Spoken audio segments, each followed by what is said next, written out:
Is dementia increasing, or is it that we know of it more now, so we're better at diagnosing it?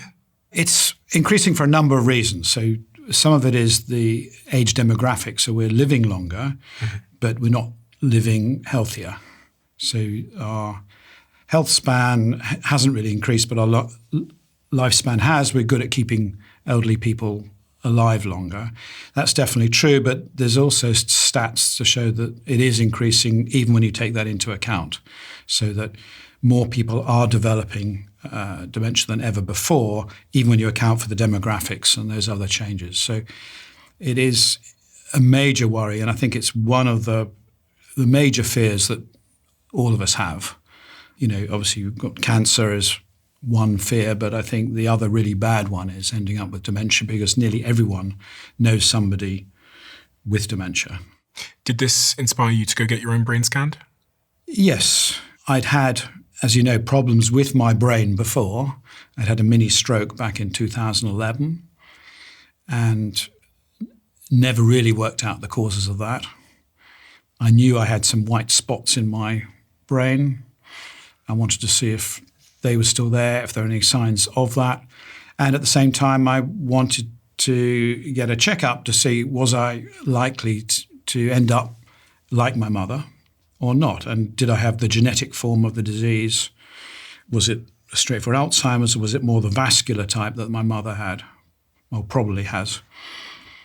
And so, partly it was motivated out of my medical curiosity, and partly for self-interest. And what did you find? I went to this specialised clinic in London that does these dementia screens. So I know if I had the risk genes for Alzheimer's, which luckily I don't, but I do have bad genes for diabetes and heart disease, which predispose you to the vascular side of things. What's vascular dementia? There's several types of dementia, but the two main ones are Alzheimer's, where you get these protein folds in the brain. You get local inflammation, these protein tangles, and that then causes these damage to the bits of the brain. That's a very specific type of dementia. Then you get more generalized dementia, which is usually called vascular dementia, where you're just getting clogging up of the arteries supplying the brain, just like you do in the heart, and that knocks off other bits of the brain in a slightly more random way than happens with Alzheimer's, slightly less predictable. But that accounts for about a third of all dementia is this vascular type. I'm predisposed to it because after this weird episode in 2011, my blood pressure went up. So anyone with high blood pressure generally has slightly stiffer arteries than most people, and that impacts the arteries in your brain, so you are slightly more at risk. And with these diabetes genes that I've got, thanks to my grandmother, I am more at risk of vascular dementia. And so what I wanted to do was learn about that in order to optimize all the things I could do to postpone it or prevent it as much as possible. Over the last 5 years or so, your interest in the brain has increased. What is the variance in your views of the brain now versus 5 years ago before you started doing research and getting interested in it? I think I saw the brain as a rather distinct organ that was the domain of psychiatry and perhaps gerontologists who look at dementia, that wasn't really part of the major picture and certainly wasn't within my domain of expertise.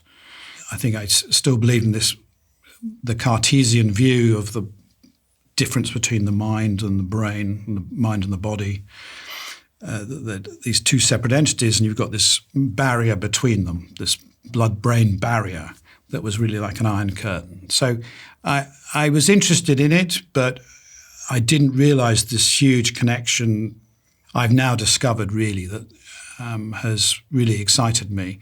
And I think the thing that triggered it was some of our own experiments, which happened a bit by chance. So when we started Zoe, we did a number of trials, and we gave our participants apps so they could report how they felt. In every study we did, we started getting back these incredible results of people saying when they started the Zoe diet, for example, the first thing they noticed was their mood and energy improved and their hunger got less. And that was before any blood changes, before any gut changes. And so initially we slightly discounted it, but it happened in every study we did. We looked at the menopause. And again, the most dramatic change when people were improving their gut health through food with menopausal symptoms was on mood and energy. Because originally I'm a rheumatologist and was really interested in inflammation, I'd never put that connection between what was inflammation in the body and in your joints with what was going on in your brain. And suddenly the latest science, when I'm going away and doing my reading, is making it all so much clearer. It's really become, this new idea of things like depression, things like mood changes, things like fatigue and energy, which I hadn't really thought about as, in a way, a malfunction of the brain responding the wrong way to signals from the rest of the body. But it suddenly all comes into focus about how holistic the whole system is and how really the brain is just another organ. And this link with the gut is absolutely crucial because that's where it gets most of its information from. We have this vagus nerve that goes from our gut to our brain, but the longest nerve in the body, and 80% of the signals go gut to brain. Only 20% go brain to gut. So all these things together have just made me realize how important what going into our gut is, our diet is, and how that influences many things in our brain that I didn't put together before. And I don't think most of the medical world have put together before. And we've all put the brain on a pedestal, I should say. We think it's this unique thing that's driving our bodies, but actually it's not. It's just responding to them just like any other organ. It made me reflect on the days that I've had like good and bad moods and how much it's linked to my diet in the preceding couple of days. Like how I feel. Sleep is such a big exacerbating factor in how I feel. But if I'm slept and I still don't feel good, it's typically linked, I think, to something I've been eating or something I've eaten very recently, maybe in the last 24 hours. So when you talk about how there's this holistic picture and how my brain might be, I can't remember the words you used, but it sounded like you said, my brain is receiving signals from other parts of my body and it's kind of malfunctioning based on those signals, which is causing depression, anxiety, bad moods, whatever. That I think is really interesting because people think of mood as a separate thing. We don't think of mood connected to my gut. No, it's your own fault. You're in a bad mood. Why are you in a bad mood? Something happened. Yeah. Externally. So someone cut you off in traffic or whatever it might be. All these studies, we've got 4 studies now where we're changing people's diets and they've been on generally bad diets, we're moving to good diets. That mood and particularly energy levels, the first thing they notice they're improving. And they never linked, just like you, their mood and energy levels with things like diet. It was just inherent. They thought, it's just because I'm, my life's shit or whatever it is. An extreme example is some families we've been working with, doing a Channel 4 series at the moment called What Not to Eat. And we visit 4 families and they've got terrible diets. And we transform them, give them a gut-friendly makeover diet, look at them after 6 weeks. The first thing they all notice is their mood and energy is dramatically increased. They were napping all the time. They were asleep all the time during the day. What were they eating? Crap food, highly processed crap food, and snacking late at night, bars of chocolate, sodas, chicken nuggets, pot noodles, rubbish food, right? So these were worse than your average, but still there's millions of people like that doing this. And they had no clue that it was linked to them feeling terrible and tired all the time. And again, the first thing that improved was what was going on in their brains, and they suddenly felt alert again. And once people realize there's this connection, then in a way, you'd have this feedback loop to say, okay, I'm not going to eat this shit food, because I know it's making me feel so sick. But until you make that connection, you're not going to know. You'll just be in this constant state saying, well, I'm just overweight, that's why I'm tired. Or I'm not exercising, that's why I'm tired. There's a bit of a vicious cycle here with eating something bad, then being low energy and sleeping all day, not feeling good. So you eat something bad and the cycle continues. Because if I don't feel good, I probably want to eat a chocolate bar. In our Zoe studies, we found that people who had a bad night's sleep desperately craved some sugary crap in the morning, right? It's the first, you don't go for a healthy breakfast. It's like there's some little evil thing in your brain saying, okay, I need a quick fix. I don't care about the rest of the day. Just get me through the next hour. Do you know what? I had someone posit on my podcast that that was because your body's basically under a form of stress. So from an evolutionary perspective, if you're waking up in the middle of the night for some reason or you weren't sleeping properly, it might be because you were under threat, so your brain wants energy. So there are a lot of studies now that stress, which we thought of as a sort of external psychological event, is actually a physiological one and is actually driving inflammation. It's directly affecting your immune system, which is then sending these signals to your brain to change your behavior. And this, I think, is very much the heart of what seems to be happening, in depression. What I've been finding out is that it's detecting a change in the immune system. It's switching on to the stress mode. And the stress mode then triggers these different behaviors in your brain. And very often it's not, real stress. I mean, most of the stresses we get every day are not like our ancestors had.